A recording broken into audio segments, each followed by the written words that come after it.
because ultimately I do believe this is my mission, and I can do this and I can do it well if I'm in that position to. And there's so many great Bitcoiners to talk to, and 26 people in a year is just not enough. I really hope that, I get to a point where I can put out more of these content where people recognize their value and find them helpful, so that I can talk to more people. And I cannot wait for more people to become Bitcoiner so they qualify to come on the show. We want to thank our sponsor.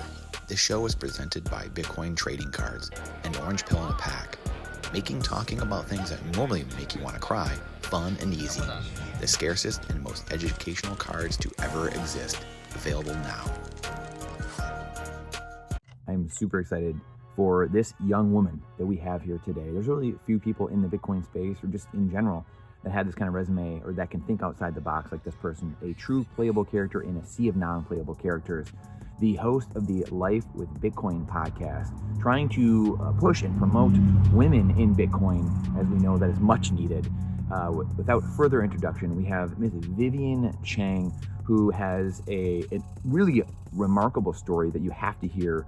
It's not often we get to hear about people that, here in the West at least, that grew up in the Far East and then have come here, now residing in Western Canada, and now getting to see the full spectrum and getting to see the perspective from the East and now the West, and now in Bitcoin and working and putting her livelihood, all of her energy into the Bitcoin space and growing rapidly, which is amazing. The more content we have, as we all know, the better, as we can share stories. Stories are the way we're going to orange pill the people the most, and that's exactly what Vivian is doing. We talk about it a lot here today, and it is the most important thing. Talking about the aspects, the attributes of Bitcoin, that's fun, that's great and all, but the stories are the way you sell. Story selling is how we change hearts and minds. It's what the greatest leaders in the world have done, telling stories, getting people emotionally involved and in the emotional state you had when you were finally seeing the moment, the aha moment, the orange pilling moment that you had, and able to do that for other people and give them that same emotion by storytelling is the way. I give to you Vivian Cheng. Enjoy. Miss Vivian Cheng, thank you so much for joining me here today. I always joke with her in the beginning. I always put the clip in the beginning and the end that we are looking for playable characters in a sea of non-playable characters. So thank you for joining me here today, and I appreciate your time. Thanks for having me. So I wanted to have you on here selfishly. I didn't tell you this offline, but one of the big things is I have 4 kids. I have 3 little girls and a little boy, and they know a lot about Bitcoin. They're 7, 5, 3, 1. And the older ones know a fair amount about Bitcoin, but we need some more women in this space. And I was trying to do some of my research, and I came across you. I don't know whenever it was, a couple months ago or what have you. And I was just like, wow, like it just astonishes me at how many more people are in the space than you really think there are. And you have a podcast you're following, so I got to catch up a little bit on that, obviously, recently. But I always am thinking of, like, we need 10,000 times more people creating content and doing things to overwhelm the system and minimize collateral damage going forward. So in saying all that, thank you for doing what you do, but also I would love to get your Bitcoiner story, your orange pill journey, and just to help people. I think it spurs on people, moving people emotionally. We can sit here and talk about 21 million all day, but that doesn't do it. Logic doesn't do it. We want the emotion, we want the story to help people kind of engage and kind of have those epiphanies. So what was your story? Yeah, for sure. I have like many fun facts when it comes to Bitcoin, and one of them is how I entered the space. So, unlike most people who became a Bitcoiner and then want to get a Bitcoin job, work in this space full time, I was the opposite. So I got a Bitcoin job, and then it became a Bitcoiner along the way. So at the time, it was during COVID. So I'm not like a OG Bitcoiner. I've only been in the space for three years ish. Yeah, 3 years. I've been working in Bitcoin for 3 years. So that's the context. And it was during COVID. I was doing my master's degree in London in lockdown. And pretty much all of the classes were online. And then I thought, okay, I'll just continue to do my freelance practice while working on the school stuff, because I have all this time and I can't go out to explore. So I may as well just work and have some more experience to better equip myself in the job force, later on. Yes. So I got a Bitcoin job, and the Bitcoiner who hired me was Lena Seiche. So she's the creator of the little hodler. Um, and she hired me, and she was the first Bitcoiner that I knew. And I owe her a lot for introducing me to the realm of Bitcoin, because otherwise I probably wouldn't have been in the space for another at least 5 years, I would say. So I'm extremely lucky to have been introduced to Bitcoin in my 20s as someone who's not particularly interested in economics or technology. So I was helping Wow. her. We were working together for a year. And then that basically launched my career in Bitcoin. And then along that very process, I became a very convicted Bitcoiner, and planning to work in this space, planning to work on this space for a long time. Yeah. Wow. Yeah, that's okay. So, and you have, there's something I was thinking of too. You have a good following. There's not a lot of people that have the following that you have. And where does that come from? Now, is that something you were building before you got into Bitcoin, or is that something that just kind of took off during your last 3 years and just getting into the Bitcoin space? Right. So if you see when my Twitter was created, it was actually after I got the Bitcoin job. Hmm. So I started on Twitter in February 2021 for work. Like I'm not a social media person. Like I'm actually fairly a private person. I have a private Instagram account. I never really got Twitter. I'm kind of reluctant to post things online. And when I first started kind of posting on Twitter, every time I post something, I notice this mental resistance of hitting the send button. I really have to go through that to put myself out there on social media. It was never something that's native to me. But I guess Hmm. in Bitcoin, especially I work in the marketing and PR realm, you have to be on Twitter. There's this discrimination chain of follower accounts in the space of Bitcoin. I guess at first I was just playing along because I need to do research. I need to reach out on people, and it always look better if you have a legit profile with more than 3 followers, right? And then over time, especially more so, especially after I started the podcast, which is about 6 months ago, 7 months ago, I really started to feeling the pressure of posting, because now I'm a content creator. That's a different Hmm. realm, and this is what you're supposed to do. And I slowly getting over the hurdle of being afraid of putting myself out there, sharing my thoughts. And now it's becoming more native to me. I'm still getting there, but I'm getting better. Well, kudos to you, and that's in the reason I asked you that was to kind of tee you up to explain that, because that's something that I noticed that you just created a few years ago, and you have a solid following for just creating it a few years ago. It makes me think of another one of my good friends, Michelle Weekly, who I think she really just got into Twitter like a year ago or almost a year ago, and she has 6 or 7 thousand followers now and has an incredible story. A similar story, a very different story, but similar story to you at the same time. So just seeing, and moral of the story, I guess, with all of it is that people that are watching this, whether you're in Bitcoin or you're a business or whatever, just the power of social media and, like you said, getting over those fears just in a couple years or a year or two, building a following and attention, because attention is the currency at the end of the day, and that's really really important, obviously for business or whatever you're doing, products, services, selling Bitcoin, whatever it may be. Okay, so how does the podcast kind of come about? It's like you said, you're not someone that's like, hey, I'm very native to social media, like I'm wanting to do it every day, like some people. Where does that kind of come about in the journey where you're like, hey, I'm gonna go start, because that's an undertaking. Like, hey, I'm gonna go put myself out there, do the podcast, and do stuff like that. So where does that kind of switch come in for you? Of course. So I work in the marketing and PR realm. I work with some Bitcoin companies, some fairly like really big players in the space actually.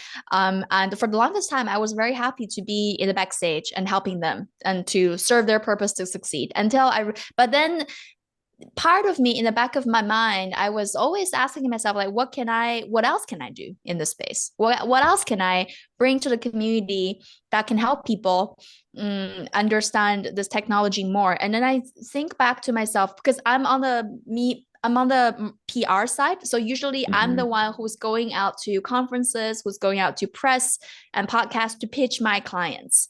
And what I've realized over time is that there's so many great speakers in the Bitcoin space. Name it, like technology, economics, history. They know it all, and they're so knowledgeable and they're able to articulate it really well. And if I were to become such a speaker to talk in these areas, I don't feel comfortable doing that, and second, I will never be able to shake off the imposter syndrome because I don't feel like I know enough. um and then I don't want to force myself to do something that I don't feel native to because it's not going to be sustainable. So this whole idea of what else can I do has been looming over myself for a amount of time until I thought to myself, Hey, really quick, I want to annoy the hell out of you with a quick little break to just remind you that we have to share the signal within the noise because the algorithm hates truth. The algorithm hates truth. So we have to do all that we can to spread the signal. The faster we do that, the quicker change comes to the world. We need to be the change we seek to be. What are we doing? What am I doing? What are you doing to build a future? Also, if you want a written version of a lot of what we do here, please go to the description and find the link to our blog, our Substack, as well as you will see many links to either the work or the companies, the places you can find all the playable characters here that we talk to and how you can connect with them. Now back to the show. Thank you. you know how everybody complains not enough women in Bitcoin, and you know how we say that we hear from time to time, oh, like another Bitcoin podcast is always the same people, go on each other's shows and talk about the same topics. And I thought, what else can I do? And then I realized, you know what? I am someone who's lucky enough to stumble upon Bitcoin in my 20s who are not interested in particularly savvy with technology and economics. And I'm sure that I'm not the only one. There are people out there whose personal philosophy and their principle and their approach to life are already screaming the Bitcoin ethos. So they're Bitcoiners, they just don't know it yet. How do we bring them into the ecosystem? Because let's face it, if you're not the current set of Bitcoiner, now we're kind of just about to bypass the early adopter stage. Most of them, they're either interested in economic or technology. And this is what we see a lot of the Bitcoin podcasts are talking to. And for people who are not interested in something, they're not going to spend 2 hours to sit through an interview that they have zero interest about. I'm sorry, but that's the truth. So how can we make Bitcoin content more relevant? And then I was like, maybe this is something that I can contribute, because we have a lot of great speakers in the space, but we don't have enough good moderators. And we certainly don't have enough women in Bitcoin that are moderating these conversations and to bring their perspective and how they view life into the equation. Because there's a reason. I have this hypothesis where there's a reason why there's so few women in Bitcoin. There's a reason, because the fact that the majority of Bitcoiners right now are men, it means they're only capable of producing male orientated content, which is perfectly natural, Absolutely. However, men and women, we approach the world very, very differently. We look at the world through different lenses. We care about, different things in a way. And then we rationalize things and go navigate through life with different skills. So how can I digest the Bitcoin in a way that's not technical? Because I'm not a technical person. Basically, I'm trying to orange pill people like me that's out there. And what I also realized over time working in the space is that people put a lot of importance on Bitcoin making it. Like once Bitcoin goes to XYZ, we'll be able to. I think that's not necessarily the right approach to have. Where it's not the optimized mindset, in my opinion, because how I view Bitcoin is really a tool. It might be a path to lead us towards happiness and freedom, but it's not the path itself. Ultimately, it's still up to ourselves to walk that path, to actually put in the work on top of stacking sats, to even figuring out what happiness and freedom looks like for us, and then to actively pursuing it. So Bitcoin is really just one tool in our arsenal to really empower us to go after these things instead of the thing itself.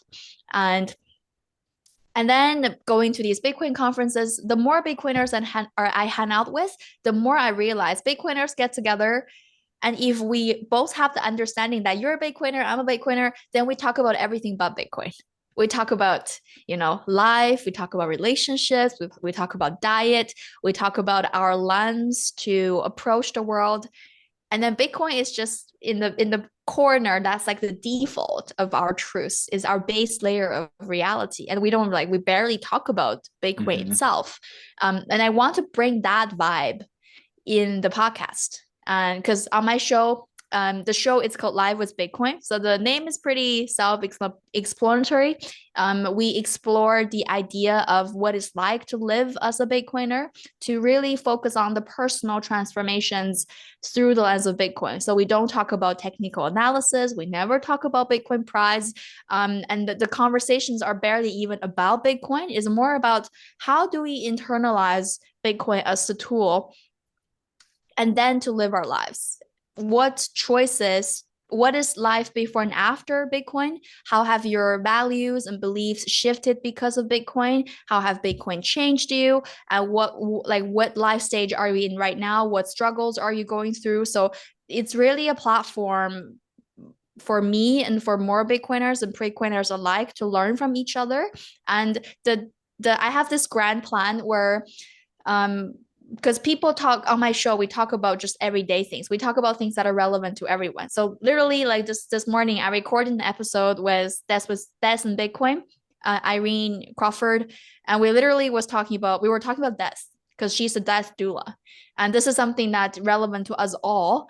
And then I have Katie the Russian come on the show, talk about pregnancy, talk about parenting, talk about how do we pick our partner? What do we even look at? How do we figure these things out? So these are like super relevant questions, regardless if you're a Bitcoiner or not. So my hope here is that for all the Bitcoiners out there trying to orange pill their friends, their kids, their spouse, and they can say that, I've talked enough about Bitcoin and I think you know it, but let me point you this resource where they don't talk about Bitcoin, but they talk to Bitcoiners about life in general, which is largely relevant to all of us. And then if you agree with these guests on their approach to life and they are Bitcoiners, maybe as a pre-coiner, I agree with someone says on the show, and then she's a Bitcoiner. Then I'm like, maybe maybe I'm missing something. I agree with her and she's a Bitcoiner and I trust her on this front. Maybe I should look into Bitcoin. So I'm trying to take this like very detoured approach to lure people in with something that's more personally relatable and easy to digest. And I do feel like Bitcoiners have great stories. Bitcoiners have the wildest stories and deeply profound because Bitcoiners think for themselves and they make life decisions that are not necessarily conventional. And through these kind of wacky, quirky life stories, we can learn a thing or two. And it's also entertaining. It's also very entertaining. So I'm trying to basically lower the barrier of entry for Bitcoin and Bitcoin content to hopefully bring more people, more women into Bitcoin without feeling the pressure of, oh, I'm learning about Bitcoin.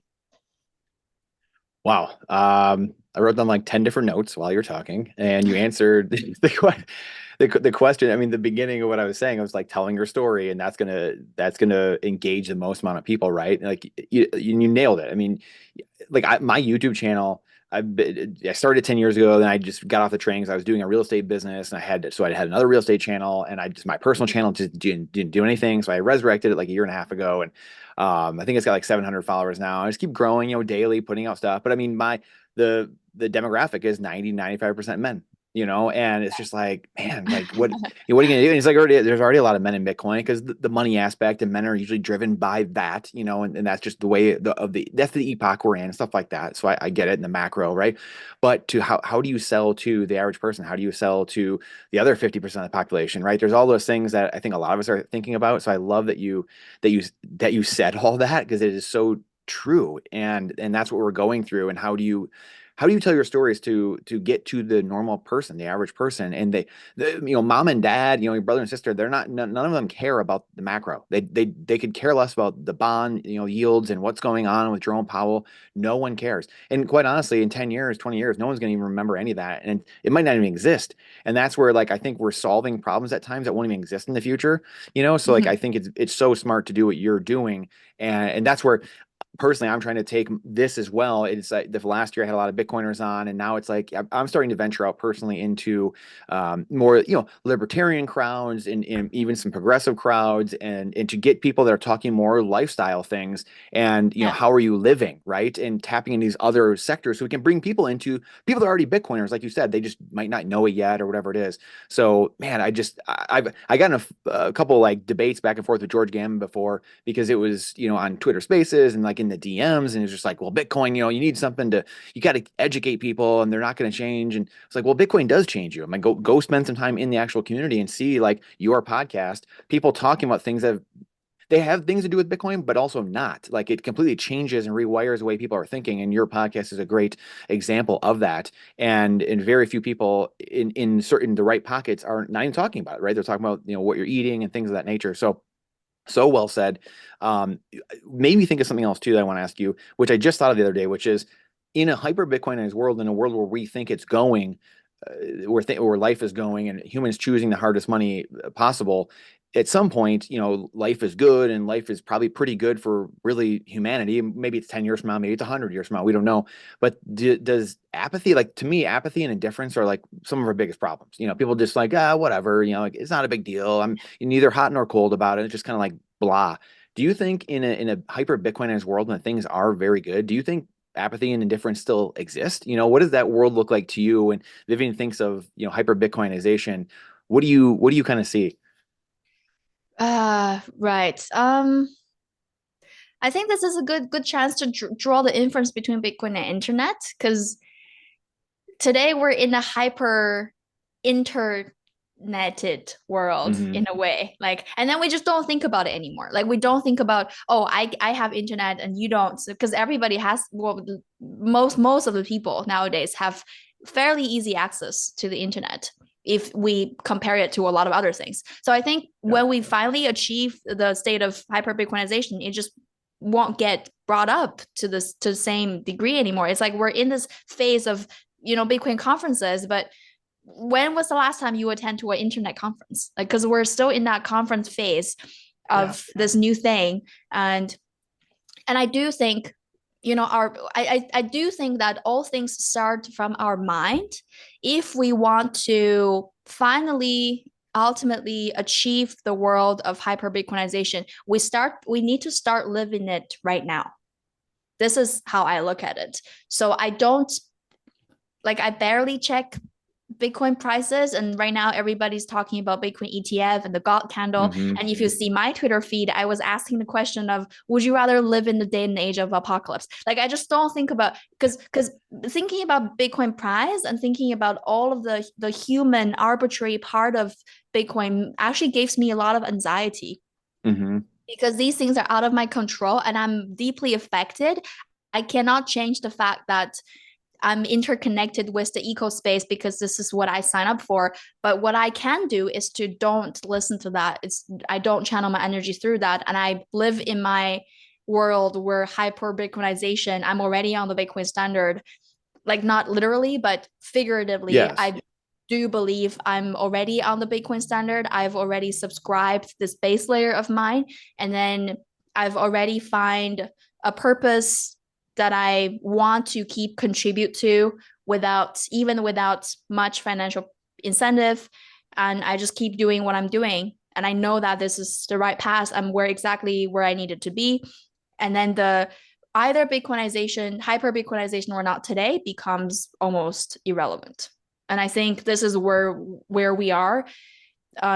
If hyper Bitcoinization is there, it's just it won't be in the equation anymore because we get used to it and we take it for granted, just like we do with any other technologies, right? It's fascinating you say that too, because you nailed it again.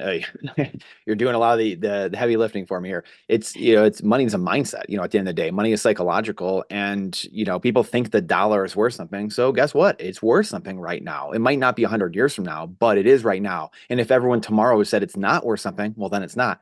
It's the same thing with Bitcoin too. I mean, it's just what humans are choosing to transact in and store value in. I mean, that's kind of in a way what happens. And so this kind of ethos of, you know, deciding, hey, this is what it is for me. I think there's that, you know, I wonder if you agree. I mean, there's got to be some tipping points, kind of like gradually and suddenly, but there's a tipping point of that where like it's an iceberg where it's a gradually then suddenly, and then all of a sudden there's enough people saying and thinking, like you said, denominating your life in Bitcoin already, or Sats, where it's like, oh, you know, it just flips all of a sudden. It just gets too top heavy, and the whole thing just flips. And when you go through this like really fast change, actually, I don't think it's like super gradual. I think we just kind of get to inflection points of pain maybe or whatever, and then it kind of goes from there. What are your thoughts on that?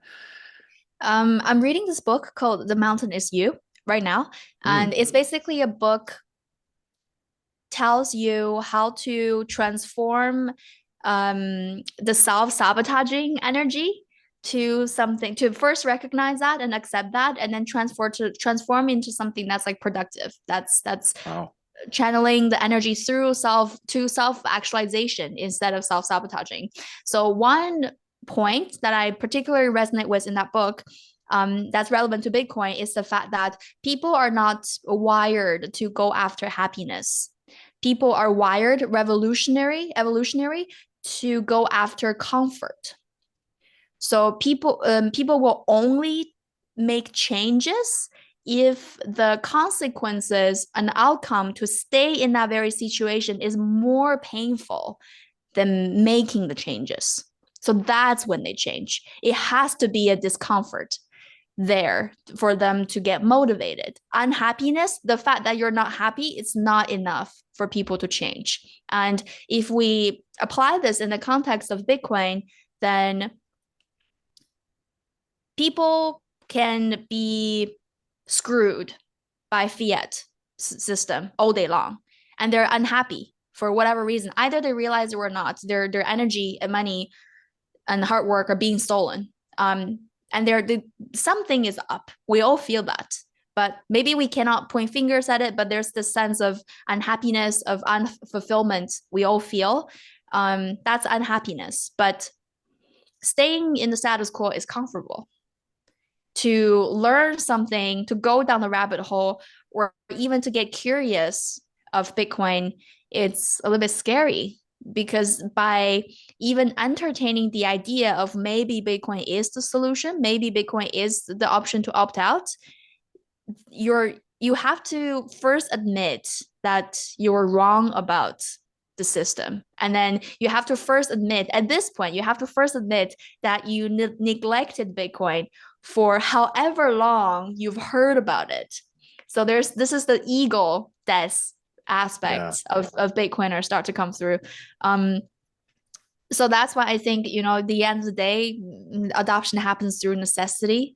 This is just what it is. It's not necessarily the optimum outcome, but at the same time, we're all humans, and we were once those average people who didn't understand Bitcoin. And I think Bitcoiners should recognize that, that we were no coiners ourselves in the past. And when we try to argue to others, we need to bring that companionship to the people we're talking to, and contain ourselves to not try to flex, because sometimes we can like flex without knowing that we're flexing, or it happens subconsciously. We cannot show up trying to argue people with the mindset of, oh, I'm better than you. I figured this out and you didn't. And we have to communicate at their eye level, and with the incentive of really, really helping them instead of proving them that I'm better. I think that's what we should take note on when trying to talk to anyone about Bitcoin, essentially. And this is why we need more women in Bitcoin. I mean, it's just like Like it's toxicity. yeah, it's beautifully said. And that was the next thing you made me think of this. Is there too much toxicity in Bitcoin? Oh boy. You know, there's a time and place for it, for sure, and putting the hammer down, and there's a time and place. But this is why we need more women. Just you so eloquently explaining that those nuances and the stories, like you said, we're not. We all came through the gauntlet. Like we didn't just wake up one day and say, "Oh, Bitcoin's the answer. I'm God. Like this is it. Yeah. Like come do it." Like we all took our punches. You have to go through the gauntlet. You have to go through buds, Navy SEALs, Hell Week. You had to go through the ringer in order to get to, forge in the fire, to get to the side where you, like you said, lower your ego, increase humility, and get to a point where you're like, wow, yeah, the things are, I do think, and I get your take on this maybe, like the older crowd, there's a technical aspect to it, obviously, but I do think one of the biggest things that holds older people back than younger people is they've lived much more life where they have to unwind more of the Yeah, life than like a exactly. younger person, Unlearn. right? I mean, yeah, okay. Yeah. Yeah, it's just that I've been thinking about that lately. I was talking to Gary Leland about that yesterday, and recording with him, and he was like, yeah, it's definitely technical a little bit, but yeah, he's like, I think so too. Like it's just too much. There's so much life to unwind, and it makes me think of Alvin Toffler's book Future Shock from, I think it was like 1970. He says the people of the future will be the people that can learn, unlearn, and then relearn. And I wrote that book down that you said as well. I'll link to that as well because I'm gonna check that out. I think this is and my father says this all the time, which is, pain is a great teacher. And like that book, it sounds like we all need to read that book that you're reading right now. The Mountain is You, correct? Is that what it is? Yeah, the mountain is you. Yeah. Okay. Yeah, everyone's got to check that out. Okay, so where did this all come from? Like what's your life story growing up? Where did you grow up? Like what because you're obviously well versed. It only's taken you a few years. Well, I shouldn't say it. We've all gone through the gauntlet, like what we just said, but to get to Bitcoin, you're obviously studious, personal development, increasing your skills, becoming a better version of yourself. Like it's a common theme and ethos of a lot of like Bitcoiners nowadays, obviously.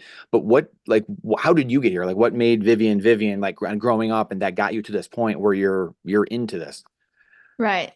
Interesting story. Because I was born and raised in Beijing. So I was Mm, there until all the way until I was 18 years old. And then I moved wow. to West Coast Canada for university. And then basically ever since 18-year-old, I had the opportunity and the great privilege to be on my own. So this my entire adulthood, I was by Wow. myself, out and about, and the other side of the world, away from family and Yeah. doing my own thing. It's a great opportunity, great privilege, and it comes with a lot of responsibilities because, like my parents, they don't speak English. They live in China, and I'm just on my own. I'm this odd duck from my family that nobody knows what I'm doing. I'm this like mysterious family member that's always away, um, doing some sort of things and seem to work, but not really. And you don't know, like I'm this figure in my family. So I That's was hilarious. in Canada for a few years, for like 5 years, and then I went to the UK for a year for my master's during COVID, and then I came back to Canada and lived in various places thanks to the opportunity to remote work. So it opened up a lot of flexibility for me. I grew up, so I belong to the one child generation in China, so I'm the only child. Mm, And growing up, I feel this sense of um, guilt because I I'm this I'm a very empathetic person to the point that if I see in the news that, African children, no water, no electricity, or some tragic things happening, then I couldn't help feeling guilty for the privilege that I have, for the love and support I receive from my family, from my surrounding. And I thought to myself, what is the difference between me and them? Is the only difference is that I got lucky. I won the genetic lottery and to hmm born into a family where I get to receive these love and support. I could have been them, and that's totally possible. So I could not shake off the sense of guilt.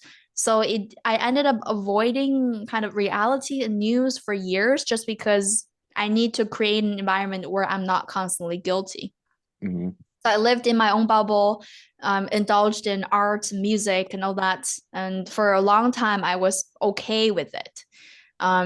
It's just my own coping mechanism.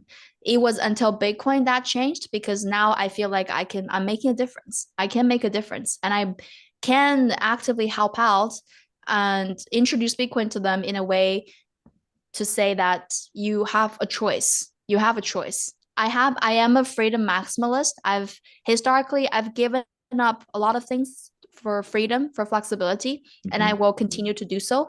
And the real conviction I had for Bitcoin is when I realized the freedom aspect of Bitcoin is how it offers people the opportunity to opt out, to give people choices, to give people choices, options in general, and to give people the option to say no, because these two things are both equally important. To have the notion of freedom is you have to have option, at least personally, you have to have options you can choose from.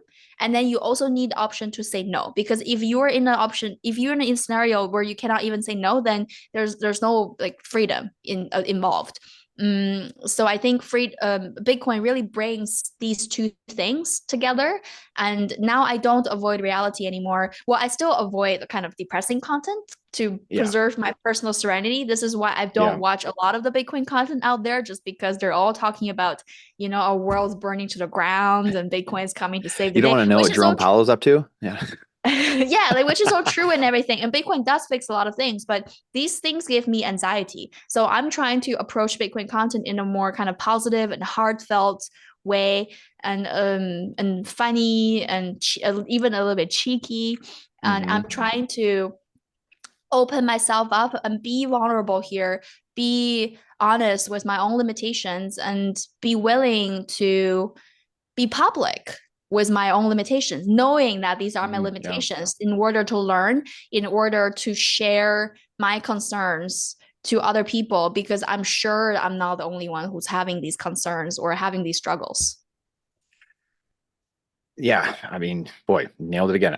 I do think that's, and again, there's a time and place for toxicity and maximalism and things of that nature. But for all intents and purposes, there are, when you're talking like the network itself and the rules of the network and stuff like that. Yeah, I mean, toxicity is a great thing. Obviously, you want to uphold the credibility of the network and things of that Of nature. course. But Yeah. when you're when you're when you're out in the public trying to talk to people, orange pilling, you're on podcasts and things of that nature. You're on Twitter behind your keyboard, you got to be careful, and I think that's where we've run into some problems as a community, here and there, with people going overboard, and getting a little too comfortable behind their keyboard. Let's just say that, and that's life, I guess. That's part of what makes the world go around and human nature. But it's you circling back to something you said earlier too, which the pain is a great teacher in the book you're reading. It's a lot of what it is. I mean, it's the whole I don't have time to explain it to you thing, right? Like it's at some point you get frustrated, and I get it. We all get it. We've all been there, and it's just like, yeah, you're gonna have to get hurt if you don't get it at this point, or if you people, it's you got to do something for yourself as well. But yeah, those are just such great points, Vivian. What was your introduction to money like? So growing up till 18 in China, in Beijing, I presume. What do your parents? What do they think about Bitcoin? Like, what's the sentiment over there? Like, what's how do they look at Bitcoin? Right. Well, every time I go back to China, I get a little bit like worried in the back of my mind, because it's not something that's considered legitimate. Like you always have to be a little bit careful, even. And my parents, they know that I'm in Bitcoin. I work in the space. They know I have a podcast, and they are supportive in what I do, because whatever I'm doing seem to work. I'm providing for myself. I'm not asking for money from my family, and they're like, whatever you're doing, it seemed to work. So we're gonna just Yeah, let you do it. yeah. But once in It's a not broke, while, don't fix it. right. But Yeah. once in a while, they insert a sentiment of, like maybe you want to consider some other career passes, like what if this you don't want to you don't want to get the tunnel vision of only the Bitcoin industry. What if something happens and you never Hmm. know? And I do catch them put out feelers to kind of just put in that idea in Got to my head. hedge a little bit, Right, right? right, right. But at the same time, they're very like I'm very, very lucky in terms of my family, because they love me and they gave me full support, and they really, really do respect me Hmm. for my own decisions, which is against the stereotypical Asian parents. Hmm. And I'm super, super grateful for that. And I'm very, very grateful for the fact that even when they don't fully understand me, they still support me, they still love me, and they still gave me their respect and validation for making my own decisions as my own person. as of, there are many Bitcoiners in China, but they're not vocal, and in a Yeah. way that's almost forced because it's not an environment where people can talk about it openly. And there is a lot of difficulties to really orange pill the nation in a way, because there's the information barrier, there's the Hmm. firewall, and just very difficult to get things through. And then you also have the language barrier, which everything is in Chinese, and not everyone is like literal in English. And a lot of the kind of the spread of the information rely on internet, and this is where they have like very heavy control, and it's just hard logistically to implement. So I do think there's a long way to go for orange peeling the nation, and then you always have these resistance higher up, for whatever reason. But at the same time, you know what, it's inevitable. um so That's I'm just trying to do my part without catching a fire on myself, I guess, in the meantime. oh, that's so funny.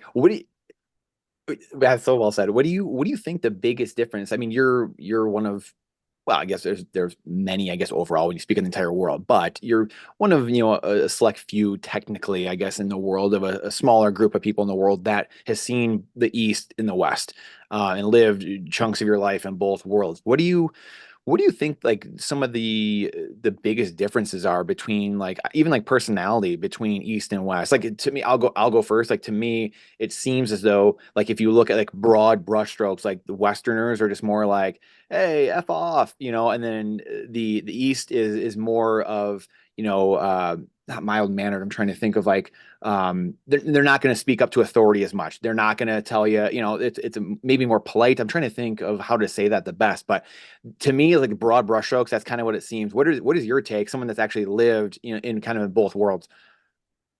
Definitely, like we're for Asia, for example, where I'm from, or the general area, like there's definitely a more collective culture over there, instead Hmm. compared to in the West, like North America, where Europe is more individualistic. Hmm. um I do sense that, people worry about different things in different places. And in the West, I see this because where we're in these legacy countries where, economically it's been pretty good in the Hmm. past, like after Second World War, let's say. Yeah. So at this point, with kind of compounding all the internet and social media, then the younger generation seem to be even more lost in the West than in the East. Mm, interesting. So in China, pronoun is not a thing, for examable, right? They're not I'm like, confused over there. Yeah. right. Like I'm not gonna get myself into like controversial trajectory over there. But I'm just saying, Right. like this is one of the example. Like They're not nobody. spending time on things that have already been figured out. Let's just say that. It's just not in our partial conversation. Like we Yeah. wouldn't like really question that in the first place. Right. So I do, and then because of the economic, I guess partially because of the economical development since Second World War, it's a totally different world in Asia, especially in China, than in the West, let's say in the States. And people Hmm. have to go through the period of really, really struggling in life. Like that's, like our Yeah. grandparents, not even like my parents have to live through a period where they were extremely poor. And like when my parents first got married, both of them were living in this one room dormitory provided from their work, and that was it. And they were making like 50, $60 US dollars per month. So it's a Wow. completely different world, and they really really have to build things from the ground up. And even the first memory of mine, of our family, like we were living in the small basement without a kitchen. Like we didn't have a kitchen. Like every day my mom has to go to our neighbor's place to cook for us, and there's no bathroom. You have a small living room, and then you have a bedroom that's in the same size and is in the basement. And that was it. That was our living space as a Wow. family, as the three of us. So to grow up in this environment, and later on, obviously, it got better, but it's it made me understand the value of a dollar. Like money, it's not something that came out of nowhere. I was always provided for, I loved for, and there was really no like material shortage because they just poured the love and support to me. So I didn't grow up to be like cheap, I guess. But at the same time, like I have a very deep understanding of you have to provide value and you have to be able to support yourself um, before you talk about things like self-actualization, happiness. And you Mm. need to survive first. There's still very much of the survival mode going on in Asia even today, versus in the West. People seem to, the younger generation or just people seem to kind of almost in a way lose touch of reality and worry about things that are almost arbitrary because they don't have to worry about other more fundamental things. Oh man, yeah, there's so many ways. I thank you for that perspective. I think that's really important, just because, again, like I said, you're part of a select, few really worldwide that can speak to both sides. So I think it's important to yeah, and I think it's important to hear that, especially for Westerners to hear that. So thank you for that input. When you were growing up, where were you? Like you said, you were into art and things of that nature. Which, by the way, I have Bitcoin trading cards. So got a Nice. bunch of these that you might appreciate. I know they're a little bit tough to see, but um, 21 million. So yeah. Anyway, that's why I helped do the marketing for Bitcoin trading cards. But art and education coming together. So I'll just send you some literature on that. But anyway, what were you studying? Was it art? Was it music? Things of that nature. Growing up in China. So I'm assuming you graduated and then you came over here. What was kind of your study like growing up? Were you into personal development as a younger kid when you were in school, or like, I mean, even I guess how does the school system work? Though you always see like the videos of I just saw one the other day, like randomly, of the kids in school all doing the same, exercise and doing something. Like what was it? What was your experience like in school in China growing up? Right. So even for the people, for the chunk of people who did came abroad from China, I was kind of odd in that sense too, because I didn't. So most of these people, they would go to like a international high school, and then the entire Oh. curriculum would be kind of rejigged to prepare you to go abroad, and then you learn certain things, and it's largely in English, and you Mhm. learn SAT or ACT, or you take these exams to prepare you to go abroad for university. And I didn't do any of that. Like I went to a public Wow. high school.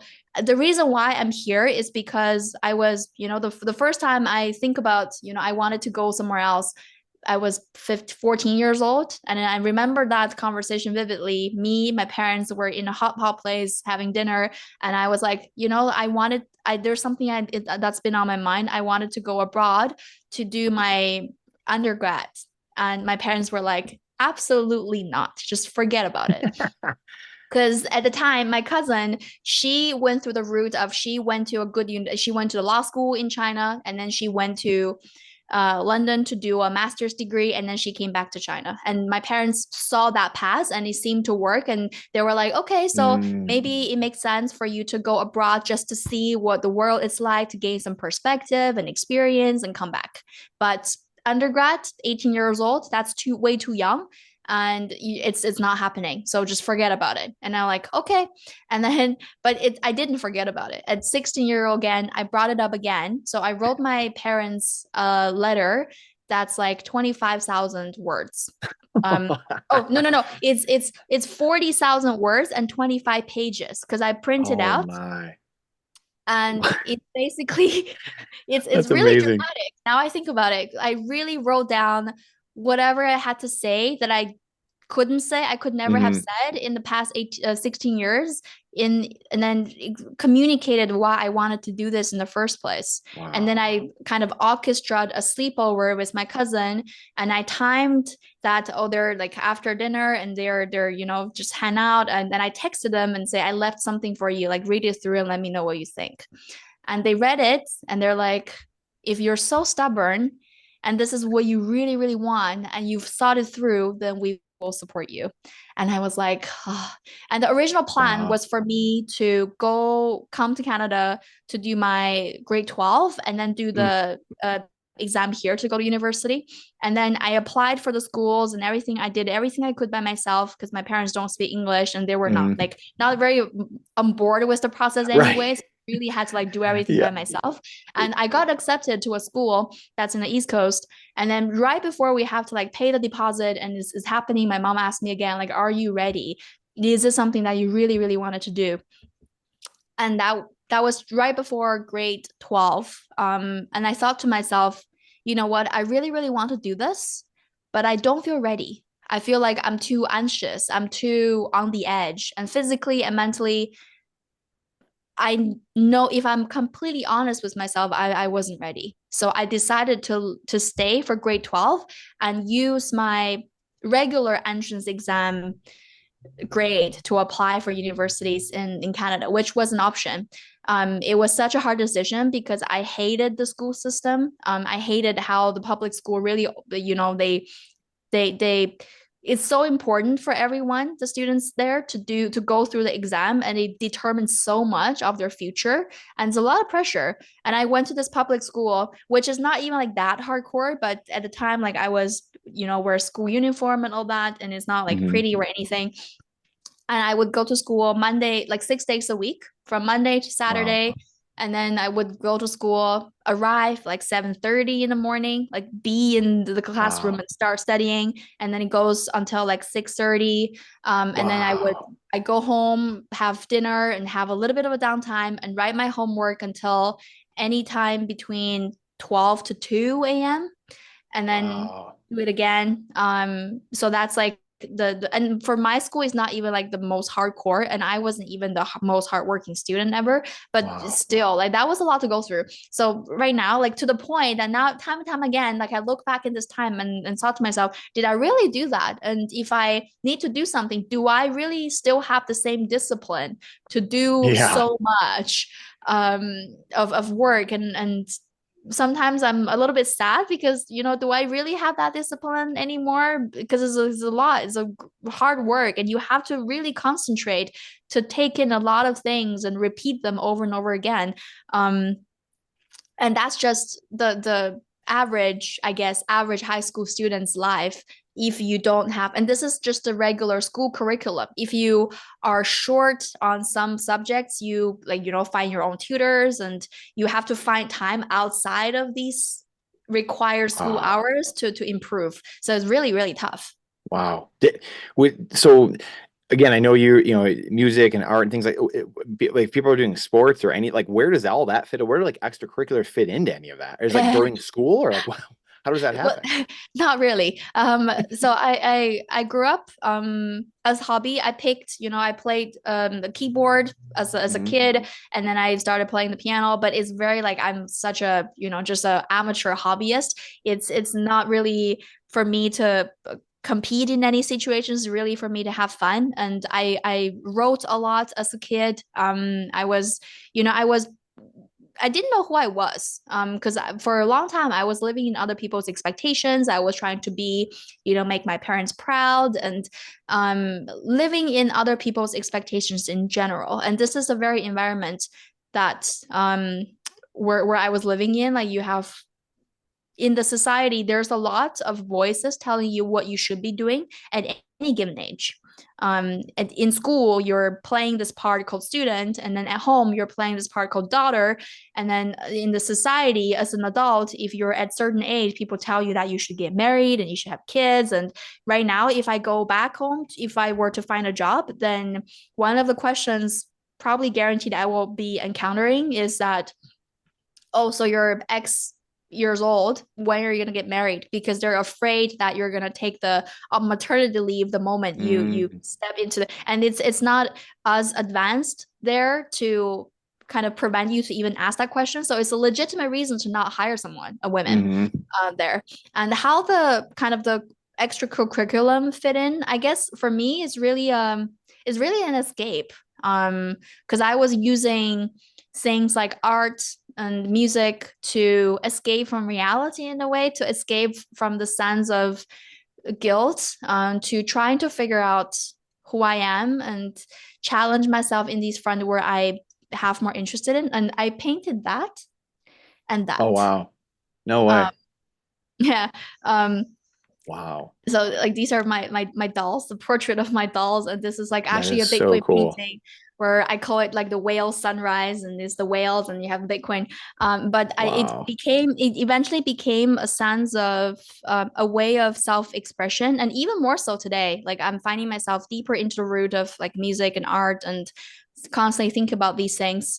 And I do believe collectively the end of the day, Bitcoiner or not, whatever race, gender, geographic location, we're all humans, honestly. Hmm. Like the fight that we're going through collectively in a society, it's Yeah. just absurd. Like it's just absurd, and it makes me mad of just to witness that, because there's no point. Like we share so much more than we realize, and why can't we just embrace that? And this is part of the reason why I'm doing this show, is to show that big winners, not big winners, we're not that different. We want the same thing in life. And if you Hmm. just calm down and understand that we're all humans and just listen to what they have to say with Bitcoin in mind and how they approach their life with Bitcoin in their framework, how much different that can look, you are going to change your mind pretty quick. Like, admit it or not, because fundamentally we're all humans and we cannot bypass our humanity. And things like art and music and these things that are less productive, these are our ways to communicate with each other, with language barrier, with geographic barrier, with barrier of time, to communicate people from our past and to our future. Like it's just, there's so much beauty and value in it. Oh, we keep going on forever and ever here. I know we're getting towards an hour. I want to be cognizant of your time. What a few more things here, quick. What do you is I could all that I could just keep so well said. I could keep going on that forever. We'll maybe another part some other time. We'll have to record more as time goes on here. Where the podcast? Where do you see yourself taking the podcast, and how can people help you with the pod, and mixed with your goals, or coming together with your goals and what you're looking to do? How can people help you further what you're looking to do there? Right. So I'm glad you bring this up because I do have a few things to share there. So first, I strongly believe in my vision. I started the podcast knowing that I'm not gonna half-ass it. I'm not gonna quit because I know I'm onto the right thing, and I know that it's just because people don't recognize they need this content, they are going to recognize.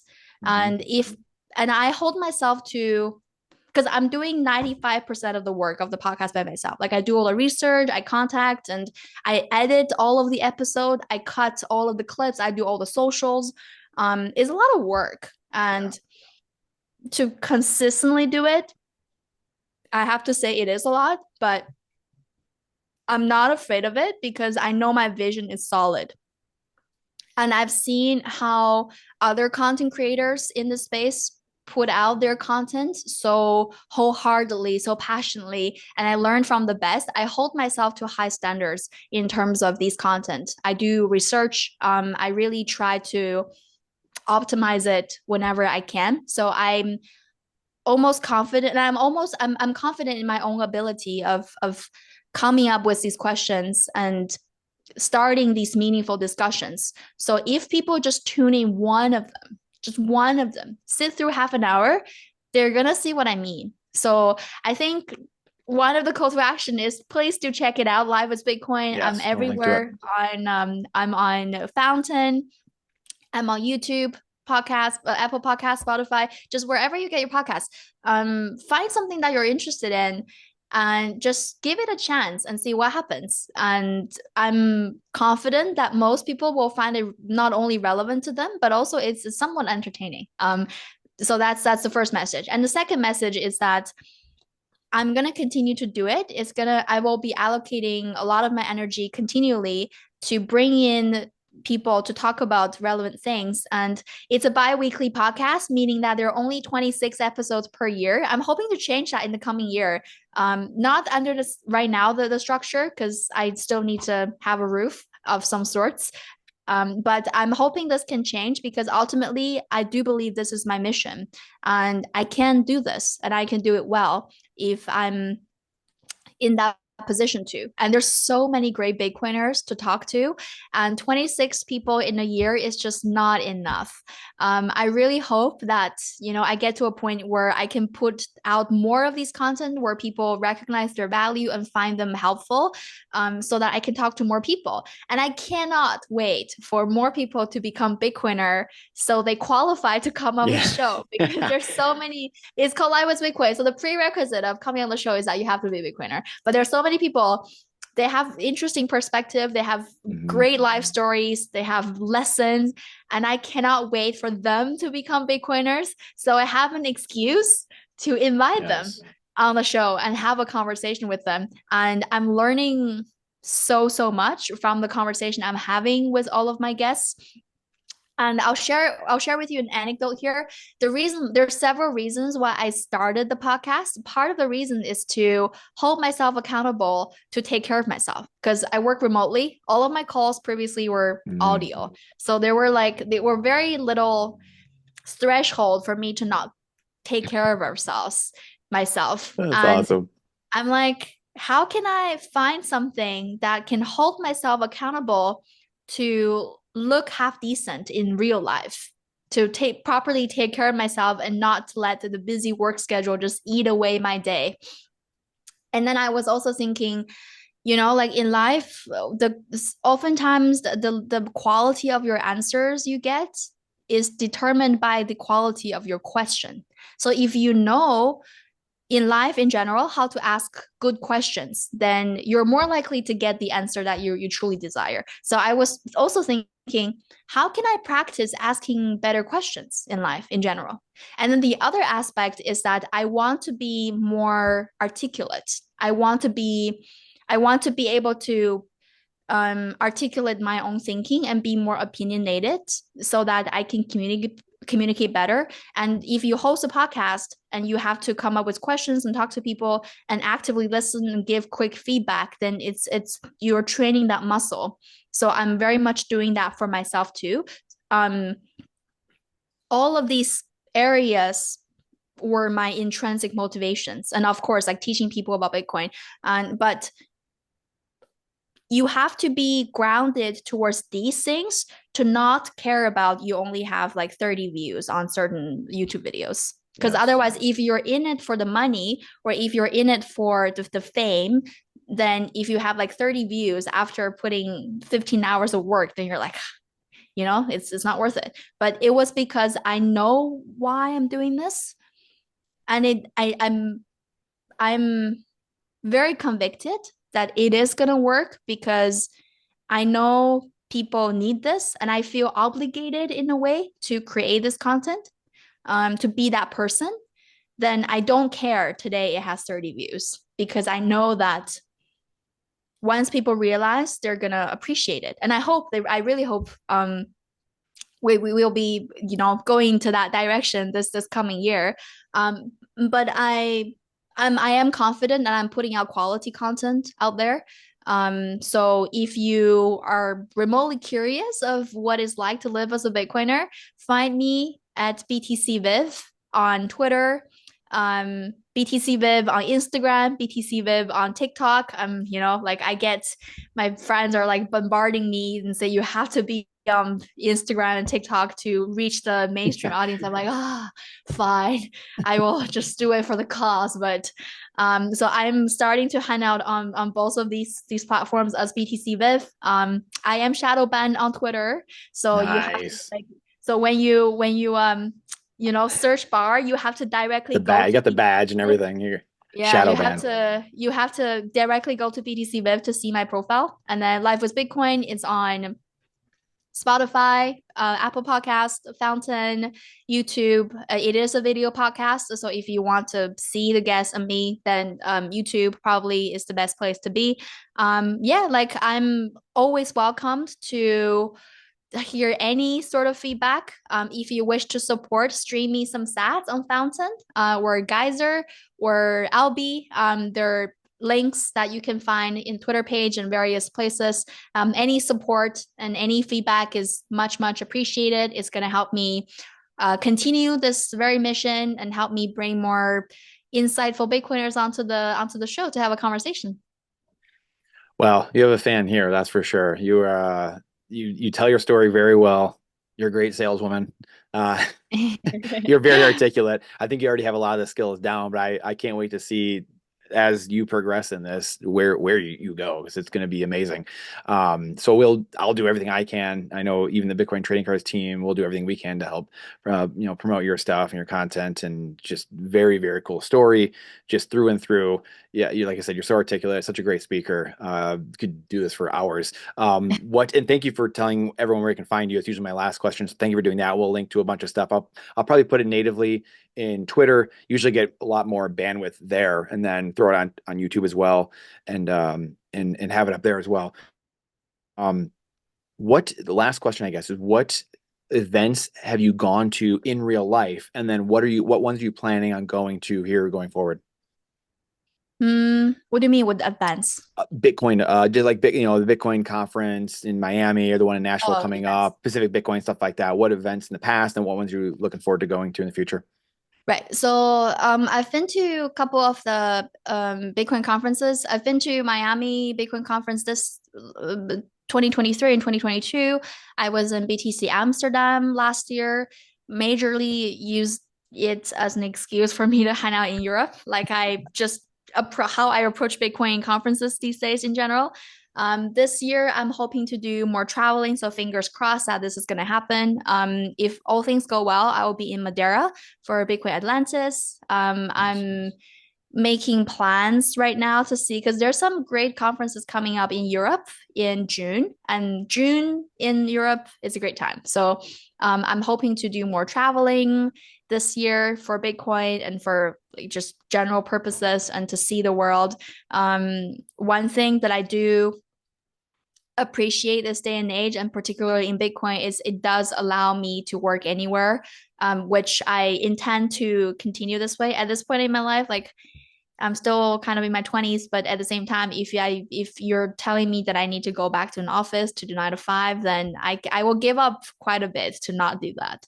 So kudos to Bitcoin, give us this option and this freedom to choose and to save. And I hope more people can find their unique edge. I do believe, like, this is the last message I want to share, that I do believe that everyone has their unfair advantage.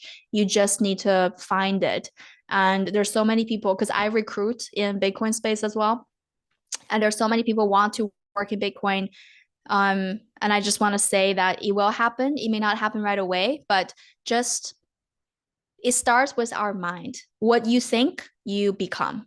And once you have that strong conviction and you act accordingly, then you start to attract and not desire. The flow of energy is different when you're focusing on yourself and you're trying to be your best and make the most of all situation you're in the mode of attracting, you're planting seeds and you're attracting things to happen for you.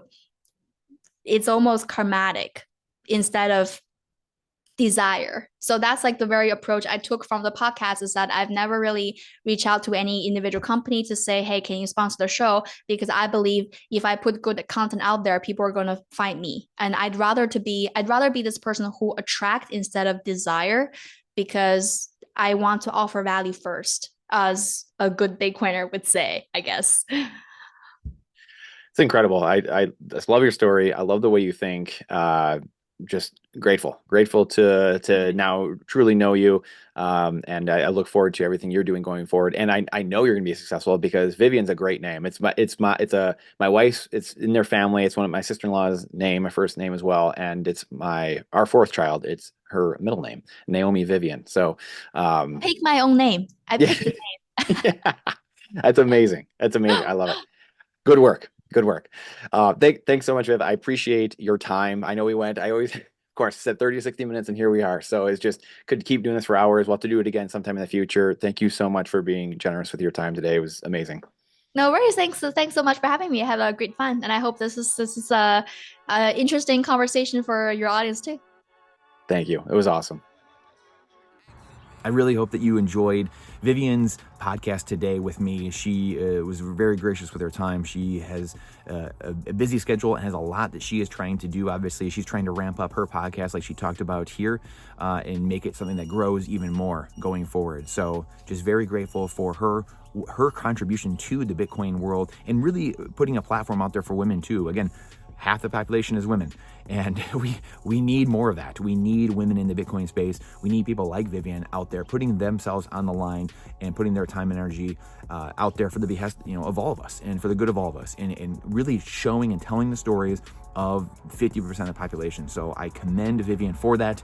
As she said, I cannot wait as more Bitcoiners come online and there's more people that we can talk to and that we can have these conversations about and talk about the orange pilling journey. But the big thing is the story selling. Vivian, again, we talked about it today, why she shares the stories and how we can really attract more Bitcoiners to this space. So remember, the attributes are great. The attributes are amazing, but we must tell stories. What got you into Bitcoin? What got you orange pilled? What was that aha moment, that emotional state you were in? That's what we have to capture and convey to the next person and move them emotionally so they have the same experience as we do and the same epiphanies. Thank you, Vivian. Thank you for coming on. Thank you for watching today. Really appreciate you. Please share it out. The algorithm hates truth. Question everything with boldness, even the existence of God himself. Trust, but verify what we are saying here today and on this show. And this is not financial advice. It is freedom advice. We will see you on the next one.